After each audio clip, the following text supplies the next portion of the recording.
নমস্কার বন্ধুরা, আমি রিনা কিচেনে সবাইকে স্বাগত জানিয়ে শুরু করছি আজকের ভিডিও। নতুন একটা রেসিপি নিয়ে চলে এলাম আপনাদের সামনে। আর এই নতুন রেসিপিটা বানাবো আমি শাপলা চিংড়ি। প্রথম থেকে এই রেসিপিটা দেখবেন, আশা করছি আপনাদের খুব ভালো লাগবে। আর এই রেসিপির জন্য আমি কি নিয়েছি আপনাদেরকে প্রথমে দেখিয়ে দিচ্ছি, আপনারা প্রথমে দেখে নিন। শাপলা চিংড়ির জন্য এখানে আমি নিয়েছি প্রথমেই শাপলা কেটে পরিষ্কার করে নিয়েছি। এখানে নিয়েছি চিংড়ি মাছ, লবণ, হলুদ, পেঁয়াজ কুচি, কাঁচা লঙ্কা কুচি। এখানে আমি কাঁচা লঙ্কা কুচি বলেছি বন্ধুরা, কাঁচা লঙ্কা কুচি হবে না, এখানে কাঁচা লঙ্কা চিড়ে নিয়েছি আমি। গ্যাসটা এবার আমি ধরিয়ে নিচ্ছি। কড়াইটা আমি গরম বসিয়ে দিয়েছি, আর কড়াইটা এদিকে গরম হতে হতে এদিকে আমি শাপলাতে লবণ মাখিয়ে রাখবো। শাপলার মধ্যে আমি দিয়ে দিচ্ছি লবণ, আর এই লবণটা দিয়ে কিন্তু আমি শাপলাটা মাখবো চটকিয়ে, তাহলে শাপলার মধ্যে যে জলটা আছে সেই জলটা বেরিয়ে যাবে। শাপলাতে লবণ মাখানো আমার হয়ে গেছে, এবার আমি সাইডে রেখে দেবো শাপলা। এবার আমি চিংড়ি মাছের লবণ আর হলুদটা মেখে নেব। দিয়ে দিচ্ছি পরিমাণ মতো লবণ,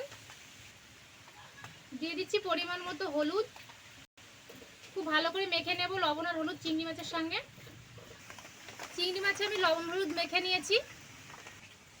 কড়াই গরম হয়ে গেছে, কড়াইয়ে দিয়ে দিচ্ছি আমি মাছ ভাজার জন্য সরষের তেল। তেল গরম হয়ে গেছে, আমি কড়াইয়ের চারি সাইডে তেলটা একটু লাগিয়ে দেব। তেল গরম হয়ে গেছে, এবার আমি চিংড়ি মাছগুলো ভেজে নেব। দিয়ে দিচ্ছি চিংড়ি মাছগুলো লাল লাল করে ভেজে নেব। চিংড়ি মাছের এক পাশ ভাজা হয়ে গেছে, আমি এবার উল্টিয়ে দিচ্ছি। চিংড়ি মাছ আমার ভাজা হয়ে গেছে, এবার আমি তুলে নিচ্ছি।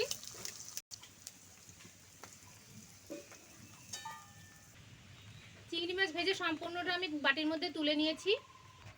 মাছ ভাজার পরে কড়াইয়ে যে তেলটা আছে আমার ওই তেলেই হয়ে যাবে, আমি আর আলাদা করে তেল দেবো না।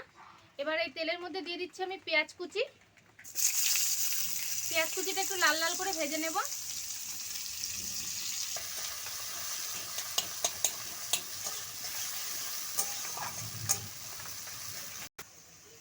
পেঁয়াজটা আমি হালকা লাল লাল করে ভেজে নিয়েছি। এবার আমি দিয়ে দিচ্ছি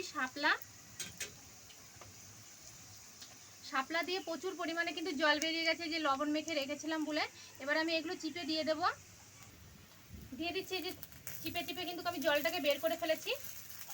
কিন্তু শাপলা ভাজলে শাপলা খেতে কিন্তু খুব টেস্ট হয় বন্ধুরা, আপনারা একবার এইভাবে বানিয়ে দেখবেন বাড়িতে, আশা করছি আপনাদেরও খুব ভালো লাগবে।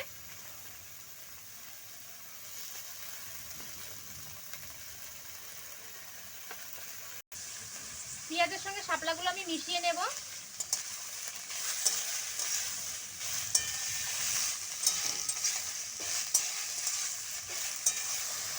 এবার দিয়ে দিচ্ছি চিড়ে রাখা কাঁচা লঙ্কা,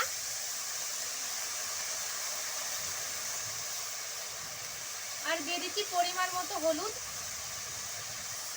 আমি প্রথমেই লবণটা দিয়ে কিন্তু শাপলা মাখিয়ে রেখেছিলাম, ওর জন্য লবণ আর লাগবে না, এখানে আমি আর লবণ দেবও না। এবার হলুদ আর কাঁচা লঙ্কাটা আমি শাপলার সঙ্গে খুব ভালো করে মিশিয়ে নেব। শাপলাটা আমি কিছুক্ষণ ভেজে নিয়েছি। এবার ভেজে রাখা চিংড়ি মাছগুলো আমি শাপলার মধ্যে দিয়ে দিচ্ছি, শাপলার সঙ্গে মিশিয়ে নেব।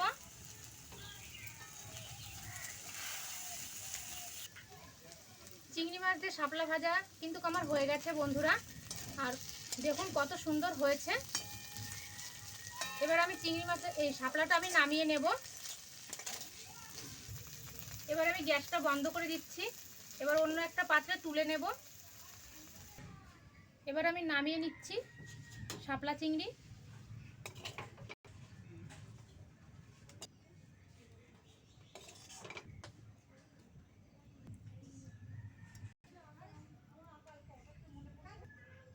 আমার শাপলা চিংড়ি কিন্তু আমি একটা পাত্রের মধ্যে নামিয়ে নিয়েছি বন্ধুরা।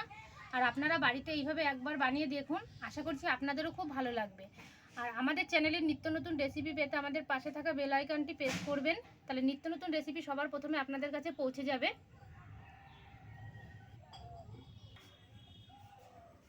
আজকে চিংড়ি শাপলার রেসিপি যদি আপনাদের ভালো লেগে থাকে বন্ধুরা, অবশ্যই করে ভিডিওতে একটা লাইক করবেন, কমেন্ট করে জানাবেন আজকের রেসিপি আপনাদের কেমন লাগলো। আর চ্যানেলটিকে সাবস্ক্রাইব করে আমাদের পাশে থাকবেন। আপনারা ভালো থাকবেন, সুস্থ থাকবেন। ভিডিওটা আমি এখানেই শেষ করছি, আবারও দেখা হবে নতুন একটা ভিডিওর সঙ্গে।